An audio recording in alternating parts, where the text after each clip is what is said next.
Я знаю, о чем говорите. Но это очень так... Такое ощущение, что вот вечером собрались 5 человек, поздно вечером, и написали спешно или что-то, да? Нет, я не думаю. Над этим вот трудились очень долго, упорно. Ну, просто впечатление такое возникает. Ну, я не знаю, нет, может быть, да. Впечатление это такое, но это документ подготовленный длительно и людьми далеко не бестолковыми. И в подкреплении этой концепции и программа. Наверное, у вас программы это нет, она у меня есть. Нет, я видел ее. И программу видели, и концепцию. Да. Очень хорошо. А вы в одном, опять же, из газетных интервью говорили, что в принципе в случае возникновения какого-то конфликта возможно там война до последнего чеченца, по-моему, дословно. Дословно. Если, да, не ошибаюсь. Но, наверное, в Москве сейчас такую возможность исключают. Там тот же и Шахрай, и тот же Ельцин наверняка. То есть, в принципе, конечно, военные действия исключены совершенно. Как вы считаете, существует какая-то угроза? Существует, причем реальная. Вы считаете, что сейчас существует военная угроза со стороны России? Военная провокация существует. Каждый день, каждый час, каждый минут. И она не снимается. То есть вы постоянно живете сейчас тоже в напряжении? Да, постоянно. Несмотря на то, что нет чрезвычайного положения? Несмотря на то, что нет чрезвычайного положения, но мы каждую минуту, каждый час ожидаем очередную провокацию,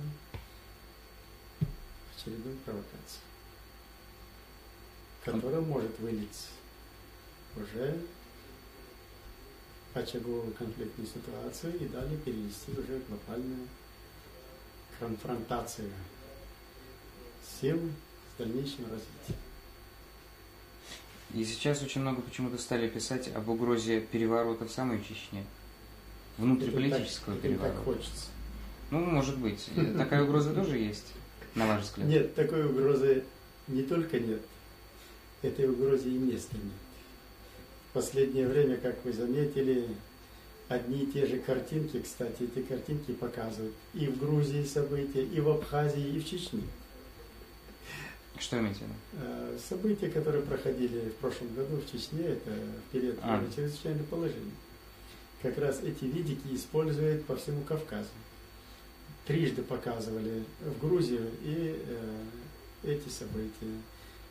Показывали Абхазию, значит, видик из этих событий.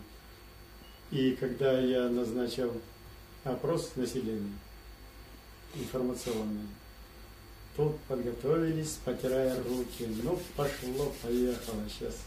И начали каждый день по 3-5 раз повторять, вот в Чечне началось. То есть вы хотите сказать, что это извне откуда-то? Конечно. А внутри все спокойно? Внутри идет рабочий процесс. Но ситуация в России, опять же, сходна, как мне кажется, ситуация в Чечне в данном случае. Не по размаху, опять же, а по симптомам. В России сейчас это принято называть конституционным кризисом. Когда президент с председателем Верховного Совета не могут за руку поздороваться. Это у нас называется конституционный кризис. Но те же симптомы, как, например, опрос, референдум, то есть вот эта вот болевая точка, да? Это поправки к Конституции. Есть что-то общее? Если да, то почему? Вы понимаете, ее хотят некоторые подвести под общее состояние в России. Нет, зачем же? Как попугаи повторять, брать оттуда и навязывать сюда ситуацию. Похожего по состоянию ничего нет. Здесь принята новая конституция, в России еще не принята. Это очень важный фактор. Ну это уже скоро год, как у вас. Да, год уже, второй год идет. Значит, этой конституции мы живем своими законами. Никаких признаков для референдума у нас нет, хотя поторопились быстро издать постановление о проведении референдума по сценарию в России. Конечно, есть там консультанты, которые сидят: давай, ребята, вы тоже референдум. Нисколько не подозревая, что референдум в Чечне уже проведен. Суверенитет не может подлежать никаким сомнениям. 3 заседания Конгресса чеченского народа и его волеизъявления. Раз. декларацию о суверенитете вынес Верховный Совет бывшей Чечено-Ингушской Республики. Не мы. Мы его только наполняли. Конституция, первый пункт. Чеченская Республика, суверенное независимое государство. Волеизъявление народа состоялось в соответствии с международным правом. Если народ получил право волеизъявления, на этом никакого слова или речи о каком-то дополнительном референдуме в этом праве нет. И если такой референдум даже нужен, я убежден, он однозначно скажет «да». И другого ответа от народа я... И этот опрос, мнение народа, но этот опрос был направлен на то, чтобы демократизировать наше общество. Но не все так считают. Это они так считают. В Чечне. И в Чечне 99% считают так. Есть люди, которые понимают, а есть люди, которые не понимают сути постановки вопроса. Та же оппозиционная группа обвиняла нас, что парламент народный не представлены интересы, значит, меньшинств или других социальных слоев. Мы предложили, давайте создадим вторую палату, палату представителей сохраним, палату совета наполним с представительством и делегируем от этнических групп 3 представителя, от религиозных общин или конфессий 3 человека, поскольку 3 пока что преобладающие здесь веры: мусульманская, христианская, иудейская. Значит, католической веры очень мало представителей, по крайней мере, вернули католическую церковь, желающих восстановить пока не находится. Далее, инвалиды и пенсионеры не представлены в чистом виде, женщины не представлены. Вот и мы предложили. Это один фактор. Ну и потом построже разграничить функции законодательной и исполнительной судебной власти. Сделать четкие рамки. Этот фактор тоже для демократизации и нисколько не для узурпации власти. Но можно ли говорить об узурпации власти и диктаторской власти, если президент предлагает еще палату одну в парламент вести? Нет, конечно. Ой, кому хочется видеть в этом реальную угрозу, а на самом деле в нем заложена дальнейшая демократизация и защиты прав и свобод и интересов всех слоев конституционным главным законом. При всем при том, что определенные противоречия все равно сохраняются. Определенные противоречия всегда в обществе были, есть и будут. И это является движущей силой. Смотря на каком они этапе. Вот смотря на каком этапе, как они сложены. Но я еще раньше сам задал тон, чтобы была оппозиция. Я сожалел о том, что нет действительной оппозиции, которая бы стояла на правовых, со своей программой, со своей альтернативной программой приватизации, экономического развития, государственного устройства, социального обеспечения. Значит, должна быть. На следующий день появилось уже, только я сделал заявление, что я сожалею, по телевидению, поскольку это была бы движущая сила и помощь. Как на следующий день уже опубликовали, Дудаев просил оппозицию, мы оппозиционеры. У них нет никакой программы, кардинальной тем более. Никакого видения. Эти люди собрались с одной целью: залезть государству в карман, народу в карман и заниматься стяжательством так, как он занимался раньше. Другой у них никакой задачи, ни построения государства, ни социальной справедливости, ни законодательной инициативы, ни суверенитета, ни социального обеспечения остальных этих интересов, я твердо заявляю, у них нет. Даже в программных постановочных вопросах. А кого вы имеете в виду сейчас под оппозицией? Какие-то даже... общественные движения? Да? Нет, не все общественные движения. Те, которые себя считают оппозиционерами. У них оппозиционности хватило ровно на то, чтобы 31 марта прошлого года, значит, завести сюда десятки тысяч оружия, конечно, оплачиваемое российскими спецслужбами. Вы уверены? Уверен. 1001. 1001. И как не быть уверенным, если депутат Верховного Совета открыто говорит, что 30 миллиардов выделены на разрушение государственного устройства Чечни, не лучше ли пустить на обездоленных и бедных, которые сейчас нуждаются в хлебушке? Депутат российского парламента? Да. Да. А вы считаете оппозицией вот ту пятерку пресловутую из Верховного Совета во главе со Асламбековым, которые подвергли критике ваше решение о проведении опроса? Это оппозиция? Значит, вчера Асламбеков был в одном месте, завтра он в другом месте, послезавтра в третьем. Я не знаю, где оппозиция, где позиция. Я знаю, если оппозиция, то у нее должна быть какая-то позиция, программа. Значит, вдруг я сделал заявление об опросе населения, и вдруг появилась новая группировка. Это уже, значит, узурпация власти, попытка узурпации. Хотя Конституционный суд, который рассмотрел и взял производство это заявление, однозначно сделал заключение, что президент своих прав не нарушил, он имеет право законодательной инициативы и большее право имеет посоветоваться, спросить у народа, мнение народа. Я выиграл здесь, я мог бы и промолчать, не ставить вопрос. Не ставить.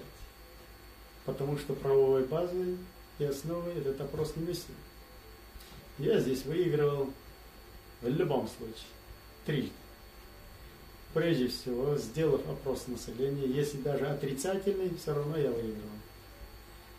У оппозиции не было бы шансов говорить, что парламент однородный, надо доизбрать и так далее. Я здесь спасал даже честь мундира парламента.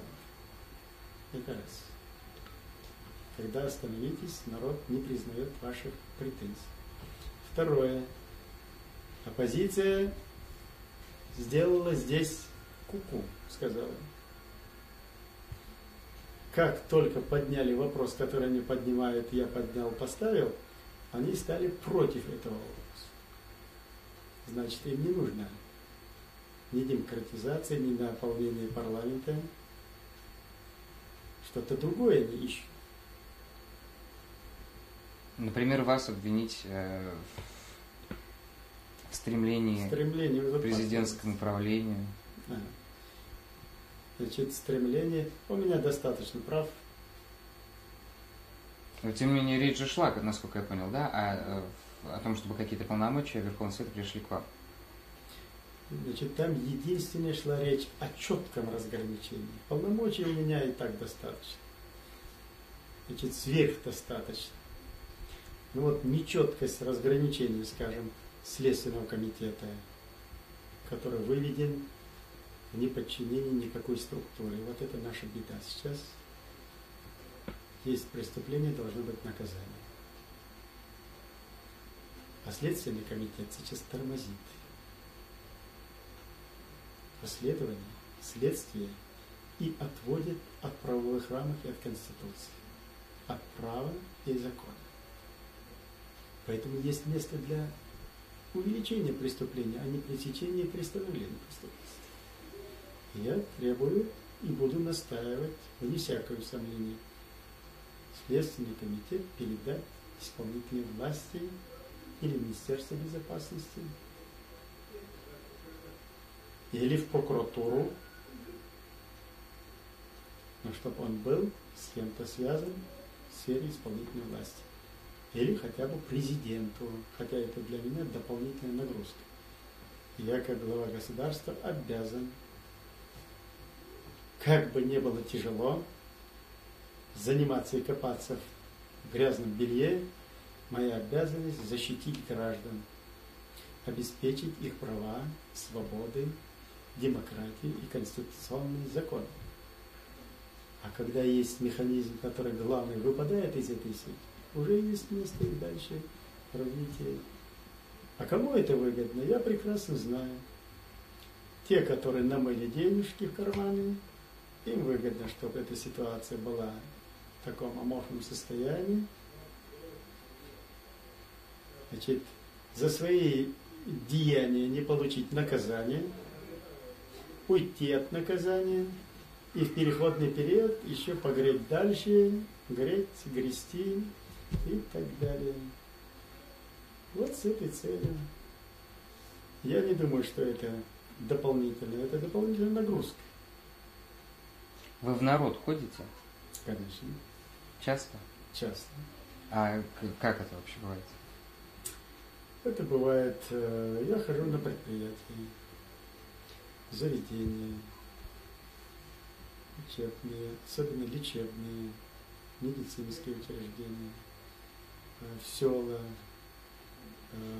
туда, куда меня приглашают посетить, в любое место, где приглашают, на заводы и так далее. Поэтому всегда не оторван, с удовольствием это делаю. Не боюсь никакой аудитории. У меня есть честно ответить на любой вопрос с открытым забралом. Поэтому никакой аудитории я не боюсь. Ну, понимание какое-то вы находите? Конечно. Есть такая, ну, так скажем, историческая версия, что после тоталитарного строя к власти приходит политик-романтик. Ну, может быть, Вацлав Гавел, например, да, или Лансбергес, ну, может быть, Гамсахурди даже, в меньшей степени. А потом после него приходит политик-прагматик, типа Бразаускаса в Литве. Вы себя к какой категории относите? Никто не к другой. Реалист. Как? Реалист. Реалист? А Ельцин? Ельцин, мне трудно сказать. Ельцина слишком много уводят в стороны, поэтому твердой линии в его политике не видно. И то, что сотворили в Ингушетии, это страшно. Вы с Ельцином по телефону не разговариваете? Нет. А вообще вы с ним давно общались в последний раз? Нет, ни раз. А вы с ним вообще ни разу не разговаривали? Не разговаривали.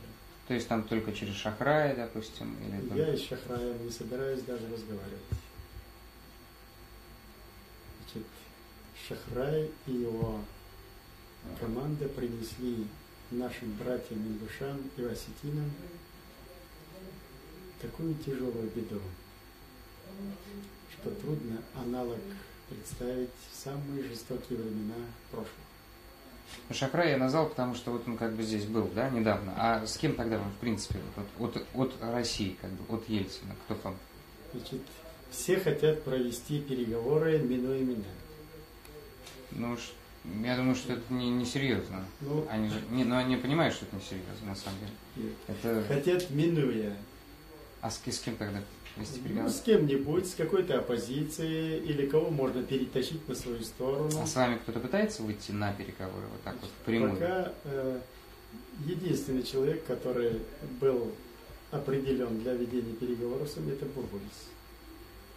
Ну, это давно было. Ну, до его отставки мы переговорили по телефону, несколько сеансов, готовились к встрече, обсудить наши вопросы. Ну, кому-то, видимо, стало неугодно. Тут же стали, естественно, провоцировать и яростные нападки на Бурбулиса, а потом из парламента